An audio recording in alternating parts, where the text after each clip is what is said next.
जब भी हम रात के अंधेरे में ऊपर नजर उठाकर चमचमाते तारों को देखते हैं तो एक सवाल मन में कौंधता है, क्या इस अनंत ब्रह्मांड में हम अकेले हैं?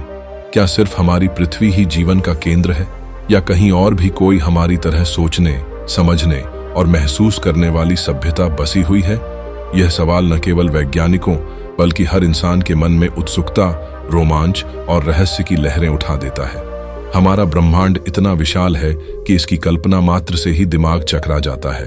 वैज्ञानिकों के अनुसार ब्रह्मांड में लगभग 2000 अरब से भी अधिक गैलेक्सियां हैं और हर गैलेक्सी में अरबों तारे होते हैं। हमारी आकाशगंगा मिल्की वे में ही लगभग 100 से 400 अरब तारे हैं और इन तारों के चारों ओर घूमते अनगिनत ग्रह। जब इतने अधिक ग्रह और तारे मौजूद हैं तो क्या यह संभव नहीं कि कहीं न कहीं किसी और ग्रह पर भी जीवन हो? क्या हम सच में इतने अनोखे हैं कि सिर्फ हमारी पृथ्वी पर ही जीवन संभव हुआ?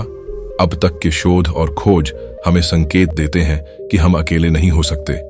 वैज्ञानिकों ने गोल्डीलॉक्स जोन नामक एक क्षेत्र खोजा है जो किसी भी तारे के चारों ओर वह आदर्श दूरी होती है, जहां न तो बहुत अधिक गर्मी होती है और न ही अत्यधिक ठंड, जहां पानी तरल रूप में मौजूद रह सकता है।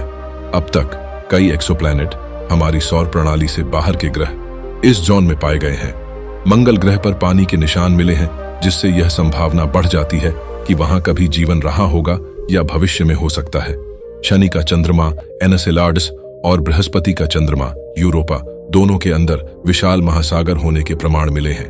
ये महासागर संभवतः जीवन को जन्म देने के लिए उपयुक्त हो सकते हैं। इतनी विशालता और संभावनाओं के बावजूद हमें अब तक किसी भी एलियन सभ्यता का स्पष्ट प्रमाण क्यों नहीं मिला? इसे फर्मी पैराडॉक्स कहा जाता है।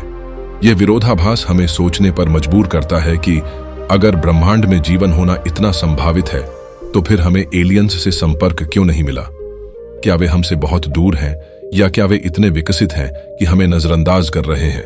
या फिर क्या हो सकता है कि उन्नत सभ्यताएं अपने ही विनाश का कारण बन जाती है इससे पहले कि वे हम तक पहुंच सकें?